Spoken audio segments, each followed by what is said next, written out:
Assalamualaikum warahmatullahi wabarakatuh. Perkenalkan, nama saya Aida Lestari, NIM 23010025, Prodi Pendidikan Agama Islam dari kelas PAI 2D. Adapun tujuan saya membuat video ini yaitu untuk memenuhi salah satu tugas mata kuliah Metodologi Studi Islam. Baik, di sini saya akan menjelaskan materi dengan judul Metodologi dan Pendekatan dalam Memahami Islam. Sebagaimana yang kita ketahui, metodologi adalah pendekatan atau sistem yang digunakan dalam penelitian, pembelajaran, atau pengembangan suatu bidang atau disiplin ilmu untuk mencapai tujuan tertentu. Ini mencakup langkah-langkah, teknik, dan aturan yang digunakan dalam proses tersebut. Oke, langsung saja kita masuk pada pembahasan yang pertama, yaitu kegunaan metodologi dan metode memahami Islam. Kegunaan metodologi. Metodologi Islam ini mengacu pada pendekatan atau cara berpikir yang digunakan dalam memahami, menafsirkan, dan menerapkan ajaran Islam. Beberapa kegunaan metodologi Islam meliputi: pertama, penafsiran Al-Quran dan hadis, yaitu metodologi digunakan untuk memahami konteks dan makna ayat-ayat Al-Quran serta hadis secara akurat dan kontekstual, sehingga dapat diterapkan dalam kehidupan sehari-hari. Misalnya, seorang ulama menggunakan metodologi ilmu tafsir untuk memahami ayat-ayat Al-Quran secara kontekstual dan memperhitungkan prinsip-prinsip hermeneutika Islam untuk menafsirkan teks suci dengan benar.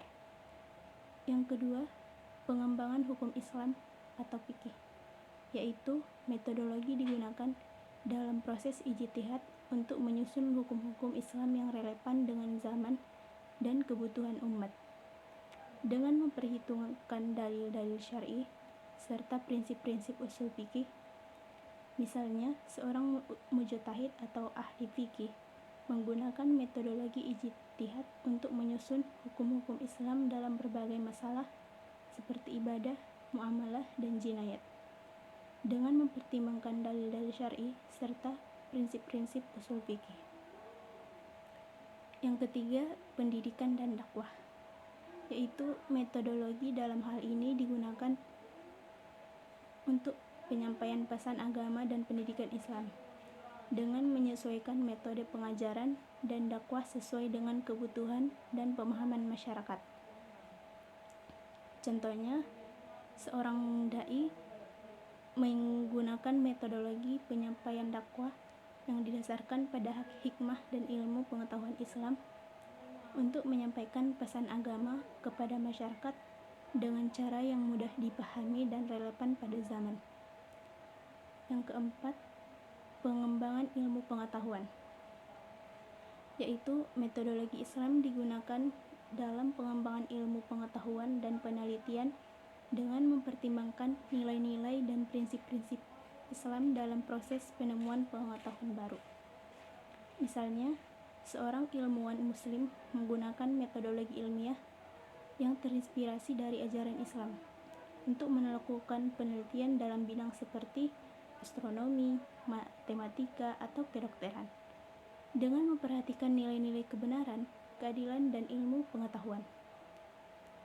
Yang kelima, pembinaan etika dan moral, yaitu metodologi digunakan dalam pembinaan etika dan moral yang sesuai dengan ajaran Islam, dengan memberikan pedoman tentang perilaku yang baik dan bermartabat. Misalnya, seorang pemimpin muslim menggunakan metodologi pendidikan moral yang didasarkan pada ajaran Islam untuk membimbing umatnya agar bertindak sesuai dengan nilai-nilai agama seperti kejujuran, kasih sayang, dan tolong-menolong. Dan yang terakhir, yang keenam, yaitu pembangunan masyarakat, yaitu metodologi Islam digunakan dalam pembangunan masyarakat yang berlandaskan nilai-nilai Islam, dengan mempromosikan keadilan, kesetaraan, dan kebersamaan dalam interaksi sosial dan pembangunan infrastruktur. Misalnya, sebuah lembaga amal menggunakan metodologi pembangunan masyarakat yang berorientasi pada nilai-nilai Islam seperti keadilan sosial, kebersamaan, dan tanggung jawab sosial untuk membantu masyarakat yang membutuhkan secara efektif dan berkelanjutan. Dengan menerapkan metodologi Islam, umat muslim dapat memastikan bahwa pemahaman dan penerapan ajaran Islam dalam berbagai aspek kehidupan mereka sesuai dengan nilai-nilai dan prinsip-prinsip Islam yang murni. Oleh karena itu, metode memiliki peranan sangat penting dalam kemajuan dan kemunduran. Demikian pentingnya metodologi ini karena yang menentukan dan membawa stagnasi dan masa kebodohan atau kemajuan bukanlah karena ada atau tidak adanya orang yang jenius, melainkan karena metode penelitian dan cara melihat sesuatu. Selain itu, penguasaan metode yang tepat dapat menyebabkan seseorang mengembangkan ilmu yang dimilikinya. Sebaliknya, mereka yang tidak menguasai metode hanya akan menjadi konsumen ilmu dan menjadi produsen. Hal demikian terlihat pada saat yang bersangkutan karya ilmiah semacam skripsi. Keadaan tersebut antara lain disebabkan karena metode penyajian kuliah lebih banyak menempatkan mahasiswa pada posisi pasif. Mereka hanya diperintahkan datang, mencatat, memahami, dan menghafalnya. Kegiatan yang mendorong mereka membaca, menelaah, dan meneliti dengan metode tertentu kurang dilatih. Selanjutnya kita masuk pada pembahasan tentang metode memahami Islam. Ada berbagai cara memahami Islam. Salah satu cara ialah dengan mengenal Allah dan membandingkannya dengan sesembahan agama lain. Cara lainnya ialah dengan mempelajari kitab Al-Quran dan membandingkannya dengan kitab-kitab samawi lainnya. Tetapi ada lagi cara lain, yaitu dengan mempelajari kepribadian Rasul Islam dan membandingkannya dengan tokoh-tokoh besar pembaruan yang pernah hidup dalam sejarah. Akhirnya ada satu cara lagi, yaitu dengan mempelajari tokoh-tokoh Islam terkemuka dan membandingkannya dengan tokoh-tokoh utama agama maupun aliran-aliran pemikiran lainnya. Seluruh cara yang saya katakan itu pada intinya adalah metode perbandingan atau komparasi. Dapat dimaklumi bahwa melalui perbandingan dapat diketahui kelebihan dan kekurangan yang terdapat dalam berbagai yang dibandingkan itu. Namun, sebagaimana diketahui bahwa secara akademis suatu perbandingan memerlukan persyaratan tertentu.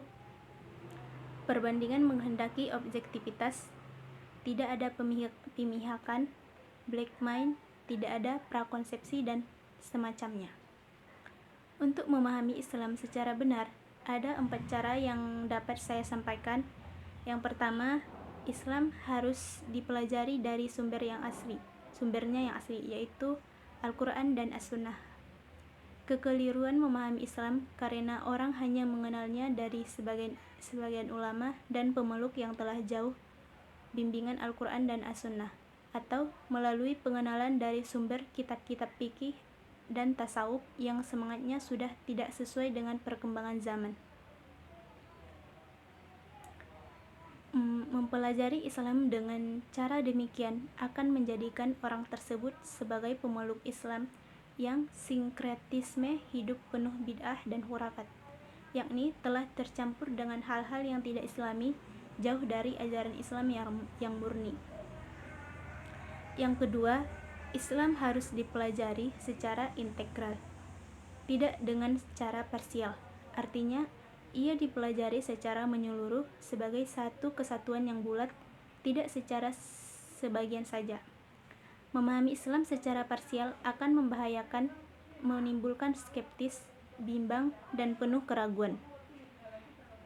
Yang ketiga, Islam perlu dipelajari dari kepustakaan yang ditulis oleh para ulama besar. kaum zu'ama dan sarjana-sarjana Islam. Karena pada umumnya mereka memiliki pemahaman Islam yang baik, yaitu pemahaman yang lahir dari perpaduan ilmu yang dalam terhadap Al-Quran dan As-Sunnah Rasulullah, dengan pengalaman yang indah dari praktik ibadah yang dilakukan setiap hari. Yang keempat, Islam hendaknya dipelajari dari ketentuan normatif teologis yang ada dalam Al-Quran, baru kemudian dihubungkan dengan kenyataan historis, empiris, dan sosiologis yang ada di masyarakat. Dengan cara demikian, dapat diketahui tingkat kesesuaian atau kesenjangan antara Islam yang berada pada dataran normatif teologis yang ada dalam Al-Quran dengan Islam yang ada pada dataran historis, sosiologis, dan empiris. Agar kita dapat memahami dengan betul ciri-ciri Tuhan, kita harus kembali kepada Al-Quran dan hadis, serta keterangan yang diberikan para pemikir muslim dalam bidang itu. Dilakukan karena sifat-sifat Tuhan dengan jelas diterangkan dalam Al-Quran oleh Nabi Muhammad, dan para ulama pun telah membahas dengan teliti masalah ini. Dari beberapa uraian tersebut, kita melihat bahwa metode yang digunakan untuk memahami Islam secara garis besar ada dua macam, yaitu pertama, metode komparasi, yaitu suatu cara memahami agama dengan membandingkan seluruh aspek yang ada dalam agama Islam tersebut dengan agama lainnya. Dengan demikian, dihasilkan pemahaman Islam yang objektif dan utuh. Yang kedua, dengan cara metode sintesis, yaitu suatu cara memahami Islam yang memadukan antara metode ilmiah dengan segala cirinya yang rasional, objektif, kritis, dan seterusnya dengan metode teologis normatif.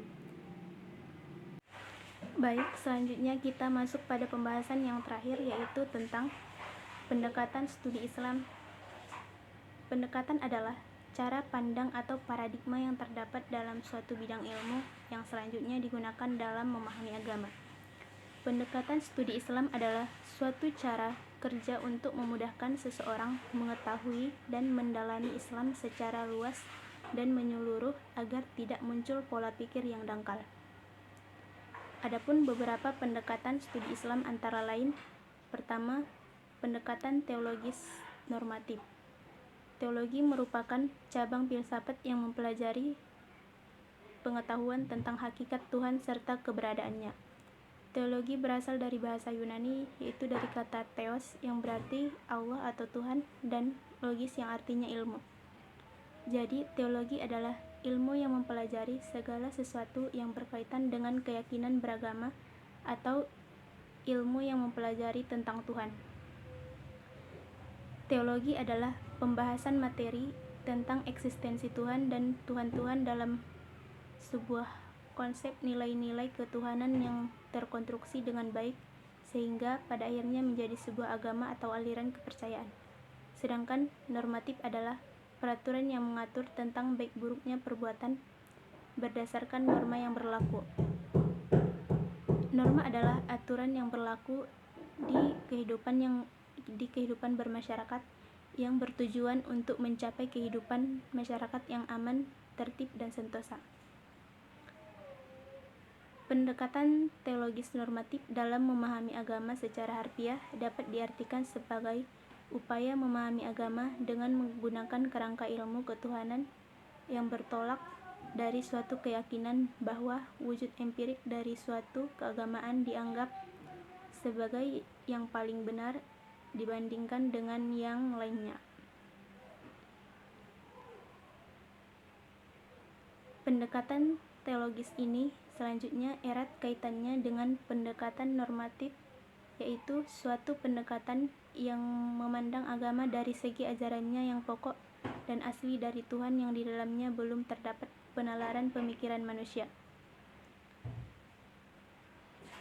Dalam pendekatan teologis ini, agama dilihat sebagai suatu kebenaran mutlak dari Tuhan, tidak ada kekurangan sedikit pun dan tampak bersikap ideal. Dalam kaitan ini, agama tampil sangat prima dengan seperangkat cirinya yang khas untuk agama Islam, misalnya secara normatif yang pasti benar menjunjung nilai-nilai luhur. Untuk bidang sosial, agama tampil menawarkan nilai-nilai kemanusiaan, kebersamaan, kesetiakawanan, tolong-menolong, tenggang rasa, persamaan derajat, dan sebagainya. Untuk bidang ekonomi, agama tampil menawarkan keadilan, kebersamaan, kejujuran, dan saling menguntungkan. Untuk bidang ilmu pengetahuan, agama tampil mendorong pemeluknya agar memiliki ilmu pengetahuan dan teknologi yang setinggi-tingginya, menguasai keterampilan, keahlian, dan sebagainya. Kian pula untuk bidang kesehatan, lingkungan hidup, kebudayaan, politik, dan sebagainya, agama tampil sangat ideal dan yang dibangun berdasarkan dalil-dalil yang terdapat dalam ajaran agama yang bersangkutan. Yang kedua, pendekatan antropologis. Antropologi berasal dari bahasa Yunani yaitu anthropos, artinya manusia atau orang, dan logos yang berarti wacana.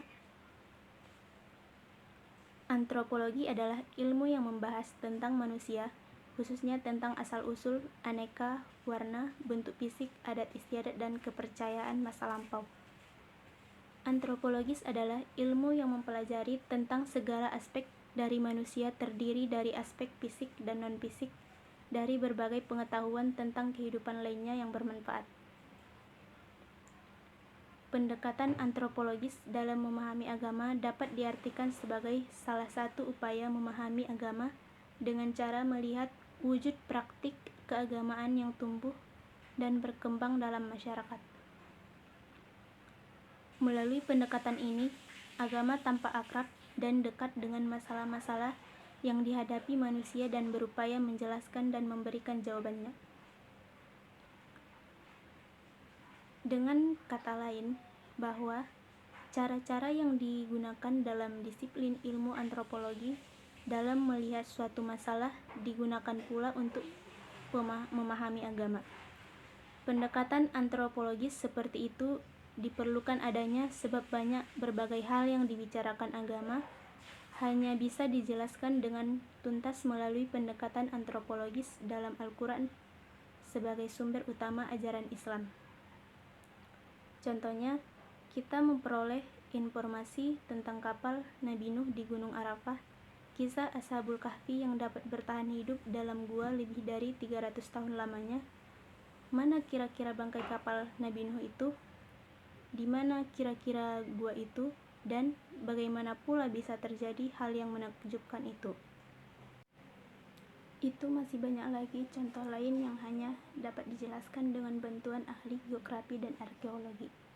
Dengan demikian, pendekatan antropologi sangat dibutuhkan dalam memahami ajaran agama karena dalam ajaran agama tersebut terdapat uraian dan informasi yang dapat dijelaskan lewat bantuan ilmu antropologi dengan cabang-cabangnya. Yang ketiga, pendekatan sosiologis. Sosiologis adalah suatu ilmu yang menggambarkan tentang keadaan masyarakat lengkap dengan struktur, lapisan, serta berbagai gejala sosial lainnya yang saling berkaitan. Dengan ilmu ini, suatu fenomena sosial dapat dianalisis dengan faktor-faktor yang mendorong terjadinya hubungan mobilitas sosial dan serta keyakinan-keyakinan yang mendasari terjadinya proses tersebut. Selanjutnya, sosiologi dapat digunakan sebagai salah satu pendekatan dalam memahami agama. Hal demikian dapat dimengerti karena banyak bidang kajian agama yang baru dapat dipahami serta proporsional yang tepat apabila menggunakan jasa bantuan dari ilmu sosiologi. Dalam agama Islam dapat dijumpai peristiwa Nabi Yusuf yang dahulu budak lalu akhirnya bisa jadi penguasa Mesir. Mengapa dalam melaksanakan tugasnya Nabi Musa harus dibantu oleh Nabi Harun, dan masih banyak lagi contoh yang lain. Peristiwa tersebut dapat dijawab dan sekaligus dapat ditemukan hikmahnya dengan bantuan ilmu sosial. Tanpa ilmu sosial, peristiwa-peristiwa tersebut sulit dijelaskan dan sulit pula dipahami maksudnya. Disinilah letaknya sosiologis sebagai salah satu alat dalam memahami ajaran agama. Melalui pendekatan sosiologis, agama akan dapat dipahami dengan mudah karena agama itu sendiri diturunkan untuk kepentingan sosial. Yang keempat, pendekatan filosofis. Pendekatan filosofis secara harfiah berasal dari kata philo yang berarti cinta kepada kebenaran, ilmu dan hikmah. Selain itu, filsafat pula berarti mencari hakikat sesuatu, berusaha menautkan sebab dan akibat serta berusaha menafsirkan pengalaman manusia. Filsafat adalah berpikir secara mendalam, sistematik, radikal, dan universal dalam rangka mencari kebenaran, inti, hikmah, atau hakikat mengenai segala sesuatu yang ada. Karena dibikin pentingnya pendekatan filosofis ini, maka kita menjumpai banyak filsafat telah digunakan untuk memahami berbagai bidang lainnya selain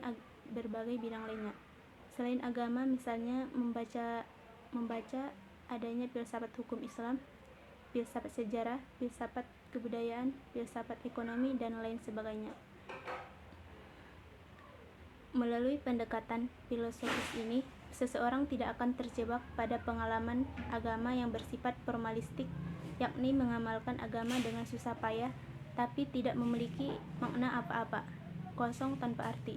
Mereka dapatkan dari pengalaman agama tersebut hanyalah pengakuan formalistik, misalnya sudah haji, sudah menunjukkan rukun Islam yang kelima, dan mereka berhenti sampai di satu titik tersebut saja, sehingga mereka tidak dapat merasakan nilai-nilai spiritual yang terkandung di dalamnya. Yang kelima, yang terakhir, pendekatan historis. Historis adalah suatu ilmu yang membahas berbagai peristiwa dengan menggunakan unsur-unsur tempat, waktu, objek, latar belakang, dan perilaku dari peristiwa tersebut. Pendekatan historis adalah salah satu upaya memahami agama dengan menumbuhkan perenungan untuk memperoleh hikmah dengan cara mempelajari sejarah, nilai-nilai Islam yang berisikan kisah dan perumpamaan. Al-Quran terdiri dari dua bagian, yaitu tentang konsep-konsep dan kisah sejarah perumpamaan. Dari sejarah perumpamaan inilah seseorang bisa mengambil hikmah.